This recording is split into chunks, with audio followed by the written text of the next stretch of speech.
น้ำมาใกล้ๆไปฮักแขวแล้วโอละน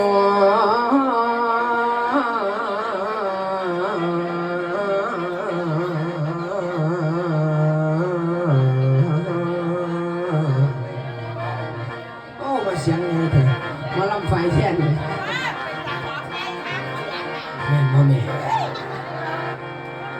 เอาแล้วฮะนี่เพิ่นมาท่าท่าสีท่าสาท่าบาดท่าแผลท่าตู่ท่าเถียงยาได้เถียงกันหลายกันท่าสายท่าสีให้มันดีหลีให้อ่อนท่าดังซุ่มหมอลำผู้ชายให้มันไงทั้งยืนสมพื้นมันแน่บักจ้อยแม่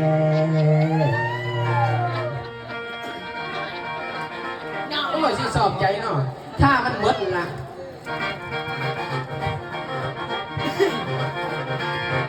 โอ้ย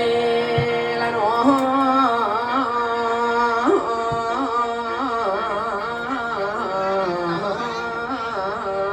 คนฟัง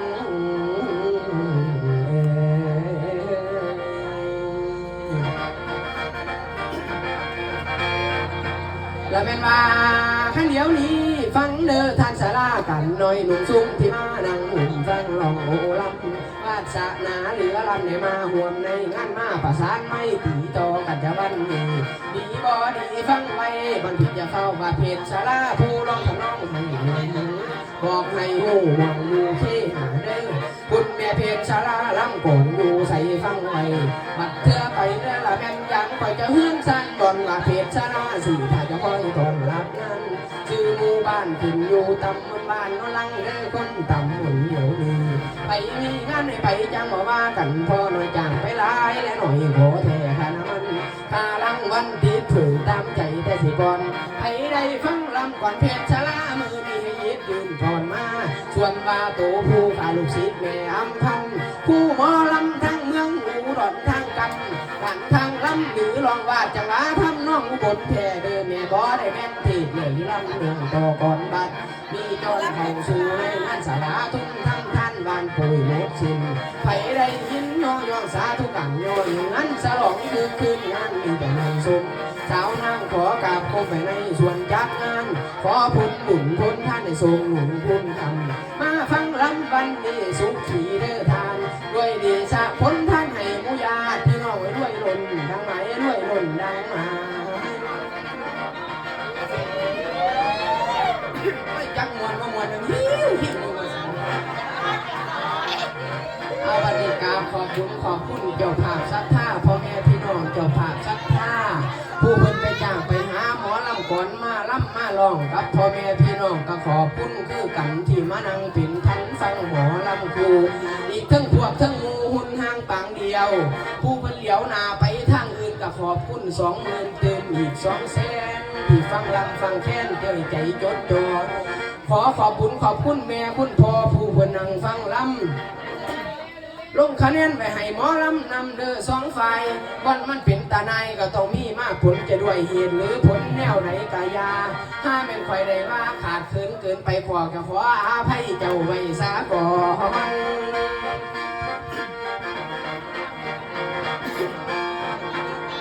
และเป็นว่าขันเดียวนี้ขันนี้และเจ้าลูกสาวเมนวลนางอีสานกลางเนื้อโตโกมาทั้งไตไปลำใส่คนยองหรือซาว่าหนึ่งลำให้ถึงบอลเน้นเย็นสู่แก่ลำลาบ่มีบอลแม่สิลำแข่งลำงัดลำทานัดหลายอันหมู่ประสันก่อนโตสี่ลำโสลำสิงเดินลองบ้านนั่นแล้วลำได้หลายทำน้องจังหวะกานี่ละไม่ละเต็มก่อนไปลำยืนผู้ตอบลำนั่นหาละใส่ต้องบาดเต้นนั่นบ้านเต้นไปเต้นเดินดงแล้วดังลงงานมาเก็บหน่วยก่อนแกนก่อนซาละก่อนไล่เตะเลยลงบาดเงาลำนั่นหาละใส่ลงทานข่าวผู้หันเจ้าใส่แค่หมอแค่นเอ้ยหมอใช่เอ้ยให้เจ้าโตเด้อละแม่นแหลมแก่นแต่ผู้แหล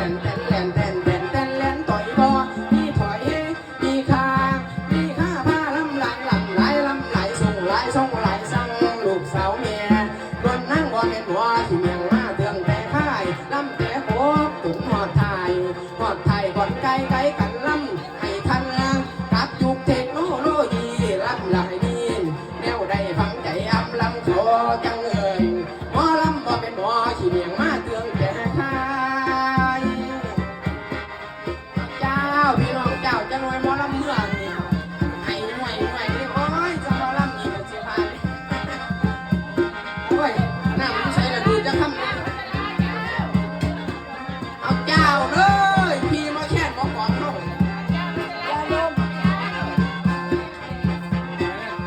สวยจะบาดพี่น้องขอขันไล่กันค่ะสวยพี่น้องฟังสวยนกเขาเขียวกับจับเหี้ยวไม่สาบพอมากเย่จ๋าย่าแม่ย่าพ่อเจ้าภาพเพิ่นกับเสม็นดีโพดดีโพผู้ขาขอเบียร์ลี่โอเบียร์สร้างกินจัก2-3 ขวดแน่ครับได้มาแล้วเพิ่นสิเปิดขวดปั๊บแทงให้ทีมงานให้มันเบิกมันบานได้หาวได้ซื่นผมไปล่ำบ้านอื่นก็อึดเหล้าอึดเบียร์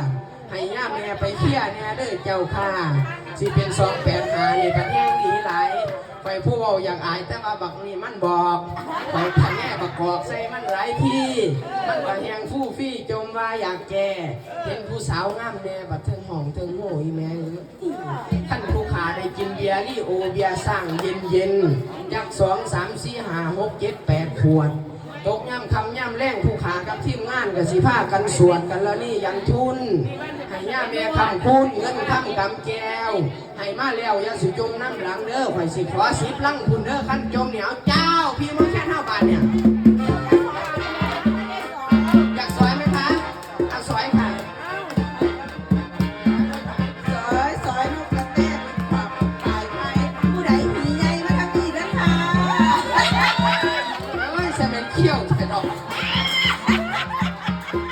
อาจจะบอกเป็นสาวผู้ใดผู้ยาว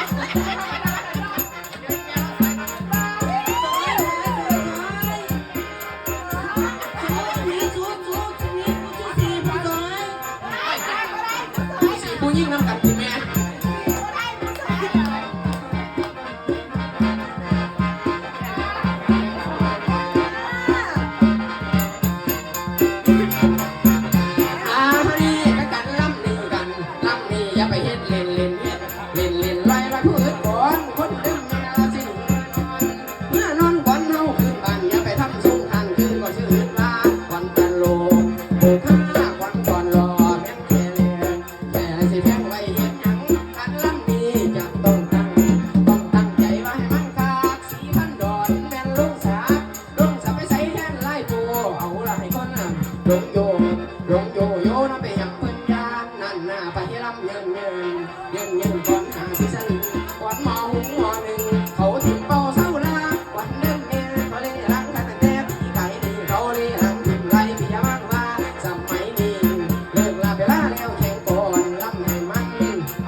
2 ละเป็น24 เท่านี้สวดๆนะคะขอบคุณหลายๆเด้อพ่อแม่พี่น้องเลยอ้ายชายยิ่งสุขหูสุขคน มานั่งเป็นกำลังแรงใจให้หมอลองหมอลำนี่ไม่ใช่เจ้าบ้านนี่มาอิดแล้วแม่ขนาดว่าเถาซะแม่ได้สอยพี่น้องฟังสอยนกแต่มาแล้วได้บ้านนกแต่โอ้ยพ่อแม่นกแต่ตัวละสอยพี่น้องฟังสอยเพิ่นว่าปลาอีหื้อสีกันกับปลาหมึกปลาอีหื้อสีกันกับปลาหมึกปลาอีหื้อสีกันกับปลาหมึกขั้นนี้ได้หีปึกสีได้ค่อยเดียวขั้นนี้ได้หีเขี้ยวสีมันเพื่อนน้องหินอย่างนี้กับว่าสอยยางเส้นไม่ไงจังกีฬานี่ล่ะค่ะนายคนหูจักใจกัน มาอยู่น้ำกัน2 คืนนะจะได้ถือกันกัน ขึ้นกับพายุน้ำห้องนี้จากเข้ามาเลยมาอันนี่จะแบนบ่ค้าหาเว้ยกับว่าโทรใส่กันเนาะเอาล่ะให้ด้วยขันเปิ้นได้แกมเจ้าเปิ้นเลยแกมสาวหมอลำกับไปจีเปิ้นเบาหมอลำกับไปจีเปิ้นท่านจะเป็นสู้เพิ่นสู้เขาพอเขานักปันใดก็สิหาบาปปันใดก็สิเอาว่าโศกเศร้านินทาว่าแต่ถ้าจะคอยนั่นไปห่างไปนี่พาไปเป็นเศรษฐีขึ้นเครื่องบินกับผ้าขึ้นที่พี่บ่ได้ขี่เลยเกี่ยว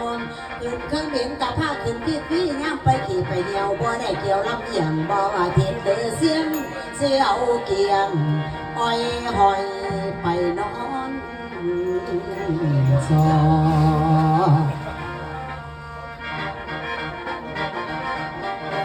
โอ้ยมันสิทำไงตายแม่มันบ่รอ